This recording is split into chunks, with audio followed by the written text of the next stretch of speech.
বেশ অনেক দিন যাবৎ একটা মজাদার রেসিপি রান্না করে খাওয়া হয় নাই। আসসালামু আলাইকুম। আপনারা সকলে কেমন আছেন? আশা করি সকলে অনেক ভালো আছেন। তো অনেক দিন ধরে একটা রান্না করব ভাবতেছি, কিন্তু করা হয়ে ওঠে নাই। তো আজকে সেটা করতেই যাচ্ছি। তো এই যে দেখতে পাচ্ছেন টেস্টি টেস্টি ফুলকপি, এই ফুলকপিটা আমার কাছে অনেক ভালো লাগে, আমার অনেক পছন্দ। কিন্তু আপনাদের ভাইয়ের আবার অনেক বাস আছে, মানে অনেক অসুস্থ, ওর জন্য আর কি খাওয়া হয় না সেভাবে। তো আজকে ভাবলাম একটু রান্না করি। তো আলু আর ফুলকপি দিয়ে আজকে মজাদার একটা রান্না করব। আর এদিকে সিম কিছু ছিল বাসায়, মানে আমি একটা তরকারি রান্না করতে চেয়েছি, যেহেতু আমি রোজা আছি, বেশি রান্না করলে দেখা যায় যে নষ্ট হয়ে যাচ্ছে।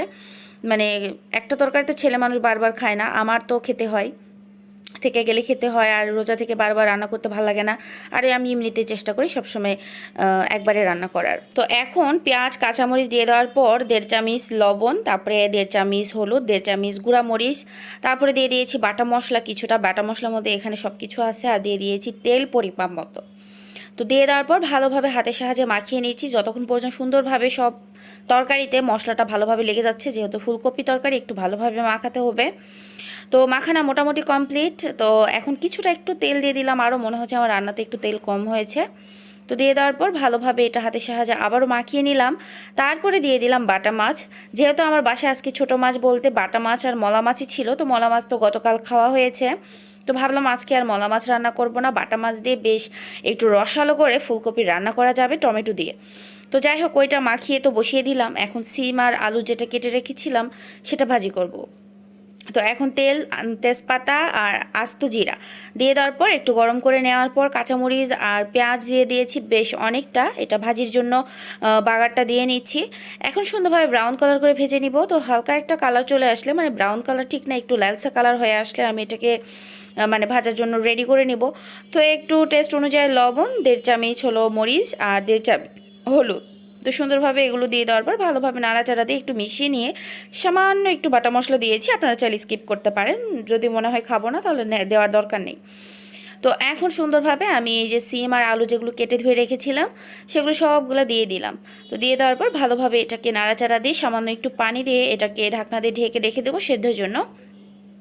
তো সামান্য একটু পানি দিয়েছি, যেহেতু আজকে গ্যাসের স্পিডটা খুবই কম, তো এই জন্য অল্প পানিতেই ভালোভাবে সেদ্ধ হয়ে যাবে।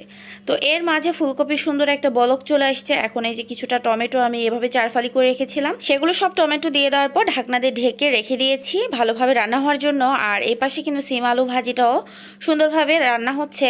তো একটু পরপর দুইটা একটু হালকা করে, ওইটা কিন্তু আলতো হাতে নাড়া দিতে হবে, কারণ যেহেতু বাটা মাছ তো ভেঙে যাওয়ার সম্ভাবনা আছে। তো আলতো হাতে একটু নাড়াচাড়া দিয়ে ধনিয়া পাতা দিয়ে আরও কিছুক্ষণ রান্না করে নিব, তারপরে আমার রান্নাটা একদমই হয়ে যাবে। আর এদিকে কিন্তু সিম ভাজিটাও আমি বারে একটু পরপর নাড়া দিচ্ছি, যেহেতু পানিটা শেষের দিকে। তো পানিটা শেষের দিকে হলে একটু খেয়াল রাখতে হয়। আর ওদিকে লবণটা একটু কম ছিল, টেস্ট মানে অনুযায়ী আমি বুঝতে পারি যে হলো মনে হয় একটু লবণটা কম হবে, তো যার কারণে আরেকটু লবণটা দিয়ে নিলাম। যদিও টেস্ট আমি করি নাই, আমার পাশে বাসা ভাবি ছিল, তাও ওনাকে বললাম মনে হয় একটু লাগবে, তো সে লাগলে দিয়ে দেন।